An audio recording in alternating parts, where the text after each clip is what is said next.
अस्सलाम वालेकुम। आज का जो हमारा लेसन है ये हमारे लास्ट लेसन इलास्टिसिटी की कंटिन्यूटी ही है, जिसके अंदर हम ये देखेंगे कि किस तरीके से टोटल रेवेन्यू और इलास्टिसिटी का ताल्लुक है, कौन से डिटर्मिनेंट्स हैं जो इलास्टिसिटी को जो है इफ़ेक्ट करते हैं, और सप्लाई इलास्टिसिटी के कौन से डिटर्मिनेंट्स हैं।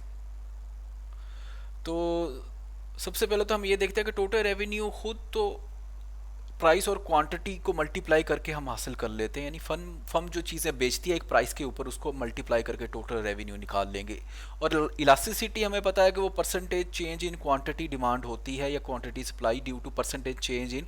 प्राइस। तो इलास्टिक डिमांड हमें पता है कि इलास्टिक डिमांड एक ऐसी डिमांड है जिसमें इलास्टिसिटी ग्रेटर देन वन हो। अगर हमारे पास एक लीनियर डिमांड कर्व है तो उसके ऊपर इलास्टिसिटी डिफरेंट हो सकती है, यानी इस पॉइंट पे इन्फिनिटी होगी, इस पॉइंट के ऊपर जो है वो ज़ीरो होती है, दरमियान में वन होती है, और इसके ऊपर ग्रेटर देन वन है, इसके ऊपर लेस देन वन है। अच्छा, हम ये एब्सोल्यूट इलास्टिक की बात कर रहे हैं क्योंकि जो इसका -1 साइन है वो इसलिए हम इग्नोर कर रहे होते हैं क्योंकि ये स्लोप नेगेटिव है, तो इसलिए वो माइनस आ रहा होता है, तो इसलिए हम उसको इग्नोर करके कहते हैं कि एब्सोल्यूट में वो ग्रेटर देन वन और एब्सोल्यूट में वो लेस देन वन। नेगेटिव का मतलब ये नहीं कि वो नेगेटिव वैल्यू है, वो इस डिमांड की नेगेटिव रिलेशनशिप की वजह से नेगेटिव होता है, तो हम उसको इग्नोर कर देते हैं। अब जब ये ग्रेटर देन वन होगी तो हमारे पास जो टोटल रेवेन्यू है, हम देख सकते हैं कि इलास्टिक रीजन में ये इंक्रीज करती है बड़ी तेजी से, एट एन आप कह सकते हैं इंक्रीजिंग रेट इलास्टिक पोर्शन में। तो यहाँ पे अगर तो फर्म जो है वो प्राइस को कम कर देगी तो डिमांड बहुत ज़्यादा बढ़ेगी तेज़ी से और फिर टोटल रेवेन्यू ज़्यादा बढ़ेगी। लेकिन ये वाइस वर्सा भी होता है कि अगर फर्म प्राइस इंक्रीज करे तो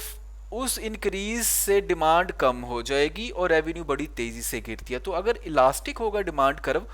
तो प्राइस का जो चेंज है वो टोटल रेवेन्यू को इंक्रीज या डिक्रीज कर सकता है सिग्निफिकेंटली। और फॉर एग्जांपल अगर हम देखते हैं कि एक डिज़ाइनर बैग्स है, उन्होंने क्या किया है कि प्राइस को जो है इंक्रीज कर दिया है, तो उसकी जो डिमांड है वो सिग्निफिकेंटली डिक्रीज हो जाएगी क्योंकि कंज्यूमर जो है वो रिस्पॉन्ड करते हैं प्राइस चेंज को। इसी तरीके से अगर हमारे पास कोई एक दूसरी प्रोडक्ट है, वो लग्जरी किस्म की है, जैसे सैनमा टिकट है, उसकी प्राइस अगर हम फर्ज करते हैं कम हो गई है तो उस सूरत के अंदर डिमांड सिग्निफिकेंटली बढ़ जाएगी और जो हमारी टोटल रेवेन्यू है वो भी इंक्रीज होगी इस पोर्शन के अंदर। तो इसी तरीके से अगर हम ये देखते हैं, ये अज्यूम करते हैं कि हमारी इलास्टिसिटी 1 है, तो उस सूरत के अंदर हमारी जो टोटल रेवेन्यू है यूनिटरी इलास्टिक के केस में वो एक कांस्टेंट रेट से बढ़ेगी, यानी एक फिक्स रेट के साथ वो बढ़ेगी टोटल रेवेन्यू, चाहे आप प्राइस को कम करें या ज़्यादा करें। तो वो जो भी आप कम या ज़्यादा करेंगे आपकी जो टोटल रेवेन्यू है वो उस कांस्टेंट पॉइंट के ऊपर लाई करती है। और अगर आपके पास डिमांड हाइपरबोला कर्व है तो उस सूरत में भी आपकी जो टोटल रेवेन्यू है वो एक कांस्टेंट रेट के साथ बढ़ती है, चेंज नहीं होती। यहाँ पे हम एग्जांपल देख सकते हैं कि अगर आप एक फॉर एग्जांपल नेटफ्लिक्स सर्विस लेना चाह रहे हैं, टीवी देखना चाह रहे हैं, तो उस सूरत में जो अगर आपकी इलास्टिसिटी जो है 1 है कंज्यूमर की, तो फिर फर्म उसको ज़्यादा करे या फर्म उसकी प्राइस को कम करे, आपकी टोटल रेवेन्यू के ऊपर फ़र्क नहीं पड़ता, डिमांड चाहे कम हो या ज़्यादा हो वो होगा, लेकिन जो फर्म की टोटल रेवेन्यू है वो चेंज नहीं होती। तो ये हम इस्तेमाल देख रहे हैं इलास्टिसिटी का कि ग्रेटर देन 1 है, इक्वल टू 1 है या लेस देन 1 है, तो फर्म उसको टोटल रेवेन्यू के मुतल्लिक क्या इन्फॉर्मेशन उससे अखज़ कर सकती है और डिसीजन मेकिंग कर सकती है सप्लाई बढ़ाने के लिए। इससे नेक्स्ट हमारे पास ये आ जाता है केस कि अगर वो लेस देन 1 हो, 0 से ग्रेटर हो लेकिन लेस देन 1 हो, यानी इन इलास्टिक रीजन के अंदर लाइक कर रही हो, तो इस सूरत के अंदर हमारी टोटल रेवेन्यू बढ़ती है एट एन डिक्रीजिंग रेट। तो अगर फर्म क्या करे, प्राइस को वो बढ़ाए, फॉर एग्जांपल वो इंसुलिन की प्राइस है, वो एक दवाई है लोगों ने लेनी है, तो उस सूरत के अंदर अगर वो उसकी कीमत को बढ़ाएगी तो उसकी क्वांटिटी इतनी ज़्यादा कम नहीं होती, डिमांड रहती है, तो उसकी वजह से टोटल रेवेन्यू बढ़ता है लेकिन एट ए डिक्रीजिंग रेट, क्योंकि ये किस्म की इन इलास्टिक कमोडिटी है यानी नेसेसिटी ज़रूरी कमोडिटी के अंदर आ जाता है। हमने लास्ट लेसन में देखा था कि जो ज़रूरी कमोडिटी है उनकी इलास्टिसिटी इतनी ज़्यादा नहीं होती जैसे लाइफ सेविंग मेडिसिन है। इसी तरीके से जिनके ऊपर हम ज़्यादा अपनी बास्केट इनकम का खर्च नहीं करते, जो कोई नेसेसिटी हैं जैसे वीट है, शुगर है, सॉल्ट है, तो ये जो चीज़ें होती हैं अगर इनकी भी प्राइस फॉल कर जाए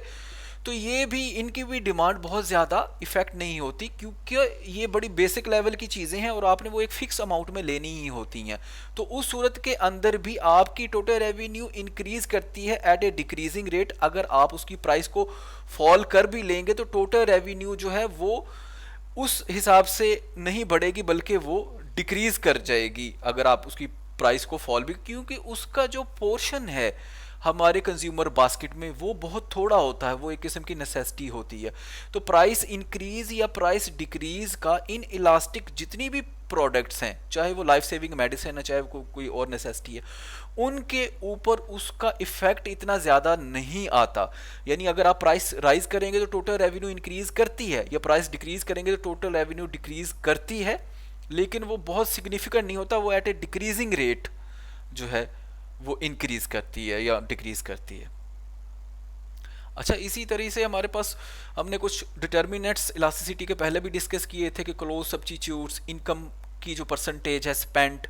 वो उन प्रोडक्ट्स के ऊपर, यानी नेसेसिटी है या वो कोई बेसिक गुड है तो उसके ऊपर वो स्मॉल होगी, दीगर पे वो ज़्यादा होती है। टाइम पीरियड शॉर्ट या लॉन्ग रन भी इलास्टिसिटी को मुतासर करता है, चाहे डिमांड की हो या चाहे सप्लाई की हो। कि शॉर्ट रन में इलास्टिसिटी ज़रा इन इलास्टिक होती है, लॉन्ग रन में हमारे पास टाइम होता है सब्स्टिट्यूट करने का, तो लॉन्ग रन इलास्टिसिटी ज़्यादा होती है किसी भी प्रोडक्ट की। फर्म के लिए भी ऐसा ही है, कंज्यूमर के लिए भी ऐसा ही है। टेस्ट पे भी डिपेंड करता है, टेस्ट एक बड़ा बुनियादी फैक्टर है किसी भी प्रोडक्ट की डिमांड को लेकर, क्योंकि अगर लोगों का टेस्ट ही नहीं है तो वो फिर उसको नहीं खरीदेंगे, टेस्ट है तो वो खरीदेंगे। वेदर की कंडीशन भी कि सर्दी है या गर्मी है तो प्रोडक्ट्स की डिमांड कम ज़्यादा होती है। टेक्नोलॉजी अगर आ जाए, जैसे स्मार्टफोन्स हैं तो न्यू जो मॉडल आ जाता है तो उसको ऑप्ट किया जाता है। इसी तरीके से और बहुत सारे फैक्टर हैं जो कि सोशल फैक्टर भी हैं, टेक्नोलॉजिकल फैक्टर भी हैं, कल्चरल फैक्टर भी हैं। अगर हम इसको ब्रॉडर टर्म्स के अंदर देखते हैं तो सोशल फैक्टर में आपकी फैमिली जो चीज़ें ले रही हैं, या आपका जो ग्रुप है, फ्रेंड्स हैं, या आपका जो रोल है, स्टेटस है, ये सारे फैक्टर्स भी किसी चीज़ की डिमांड, यानी आप कार लेना चाह रहे हैं तो आपकी फैमिली के पास है या आपका स्टेटस क्या है तो उसकी बुनियाद पे आप फैसला कर सकते हैं। टेक्नोलॉजी का भी रोल होता है, डिजिटल इन्फ्लुएंस है कि हमने क्या चीज़ लेनी है प्रोडक्ट या क्या नहीं लेना। डेटा और एनालिटिक्स भी जो है इसमें एक रोल अदा करते हैं किसी चीज़ की डिमांड के हवाले से, इंफॉर्मेशन के हवाले से, और रियल वर्ल्ड एप्लीकेशन। तो ये सारी चीज़ें ही डिमांड को इफ़ेक्ट कर रही होती हैं। और इसी तरीके से जो कल्चरल फैक्टर हैं आपके, यानी मजहबी और या मुल्की या सकाफती या जो भी कल्चरल एस्पेक्ट हैं, तो आपने देखा होगा कि बहुत सारी चीज़ें हैं जो कि अगर आप पंजाब को देखते हैं तो उसमें सेल होती हैं, लेकिन अगर आप जो है केपी के को देखते हैं तो वहाँ पे वो चीज़ उस तरीके से कपड़ों के हवाले से, डिज़ाइन के हवाले से डिफरेंट होती हैं। तो यानी खाने पीने के अलावा भी चीज़ें हैं जो कि कल्चरल साइड के ऊपर वो वेरी करती हैं, टेक्नोलॉजी उसको इम्पेक्ट करती है, सोशल फैक्टर उसको इम्पेक्ट करती है। तो ये सारे ही डिटर्मिनेंट्स होते हैं रियलिटी के अंदर। अच्छा, इसकी इंपॉर्टेंस क्या है कि क्यों आपने कंज्यूमर बिहेवियर को समझना है? फर्म के लिए इसकी ये इंपॉर्टेंस है कि वो अपनी स्केल की पर्सनलाइजेशन कर सकते हैं, कितना हमने पैदा करना है, स्केल यानी क्वांटिटी, प्लांट्स लगाने हैं या जो भी वो प्रोडक्ट्स या सर्विस दे रहे हैं उसको कहाँ तक बढ़ाना है, और फिर डिमांड कर्व कितनी शिफ्ट हो सकती है, ऑप्टिमाइजेशन किस तरह से करनी है, कंज्यूमर को सर्विस हमने किस तरीके से अच्छी देनी है, ब्रांड लॉयल्टी को हम कैसे बढ़ा सकते हैं, इनोवेशन हमारी प्रोडक्ट के अंदर कैसे आ सकती है। ये सब चीज़ें ही जो है इलास्टिसिटी को देखकर जो है फर्म इनको डिसाइड करती है। इसी तरीके से अगर हम देखते हैं कि ब्रांड लॉयल्टी का क्या केस हो सकता है अगर टोटल रेवेन्यू और इलास्टिसिटी के हवाले से हम देखें, तो अगर हम देखते हैं कि एडवर्टीज करती है एक फर्म तो ये दो तरह के इफेक्ट रखती है। एक तो वो स्लोप, डिमांड की जो स्लोप है अगर वो पहले इलास्टिक है, लोग बहुत ज़्यादा रिस्पॉन्ड करते हैं तो ब्रांड को लेकर वो इन इलास्टिक हो जाते हैं, चाहे वो प्राइस ज़्यादा भी करे ब्रांड जो है तो लोग खरीदते हैं जाकर कि यार हमने इसी ब्रांड की लेनी है, इनकी प्रोडक्ट अच्छी है। तो ब्रांड लॉयल्टी जो एडवर्टीजमेंट के जरिए आप हासिल कर सकते हैं। एक तो वो स्लोप को यानी प्राइस को इफेक्ट करता है, इन इलास्टिक कर देता है डिमांड को। इसके साथ साथ वो डिमांड को बढ़ा भी सकता है दीगर लोगों के लिए एग्रीगेट लेवल के ऊपर कंपेन वगैरह के जरिए से। जैसे कोई स्मार्टफोन नया आया है तो वो पिछले वाले को छोड़ वो और एग्री अपनी जो डिमांड है उसको वो इंक्रीज कर देंगे मार्केट के अंदर।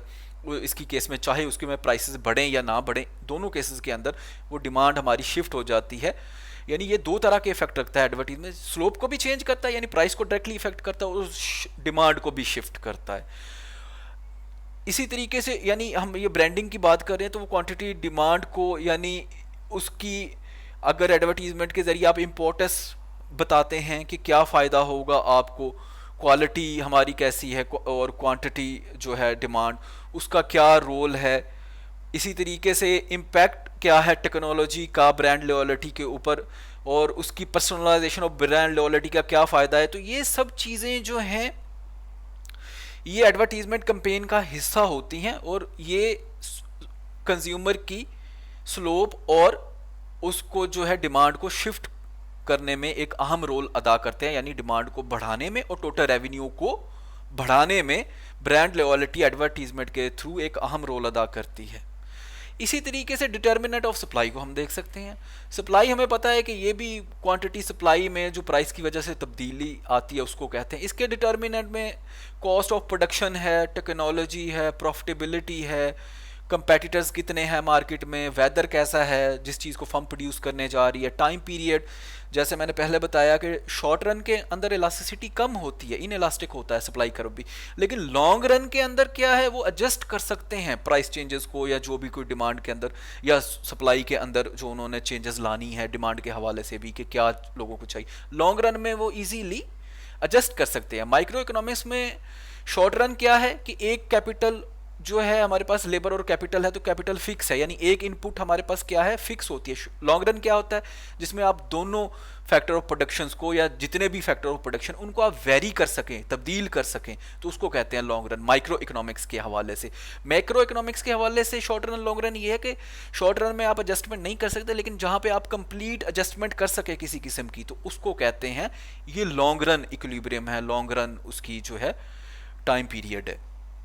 डिटर्मिनेंट्स ऑफ मार्केट सप्लाई और डिटर्मिनेंट्स ऑफ इंडिविजुअल सप्लाई में थोड़ा सा फर्क होता है कि एक इंडिविजुअल जो फर्म है वो उस चीज़ की प्राइस को देखती है, प्राइस ऑफ अदर गुड्स को भी वो देखती है, चाहे वो प्रोड्यूस कर रही है या कोई दूसरा प्रोड्यूस कर रहा है, और इसके साथ साथ जो फैक्टर इनपुट्स प्राइसेस हैं उनको भी वो देखती है, टेक्नोलॉजी को, गवर्नमेंट की पॉलिसीज़ को, और फर्म का अपना ऑब्जेक्टिव क्या है, ये इन सारी चीज़ों को देख के फर्म सप्लाई करती है। लेकिन जो एग्रीगेट मार्केट जो सप्लाई है उसके अंदर नंबर ऑफ फर्म्स कितनी है मार्केट में, फ्यूचर एक्सपेक्टेशन क्या है प्राइसेस की, और ट्रांसपोर्टेशन और कम्युनिकेशन मींस कैसे हैं, ये फैक्टर भी आ जाते हैं एग्रीगेट मार्केट सप्लाई को डिटरमिन करने के लिए। और यहाँ पे ये बात काबिल जिक्र है कि इंडिविजुअल जो सप्लाई है अगर 1 2 3 4 फर्म में से उनको सम करके हम मार्केट सप्लाई को हासिल करते हैं। Thank you so much. Next जो लेसन है इसके अंदर हम इसी इलास्टिसिटी के हवाले से ही फर्दर डिस्कशन करेंगे।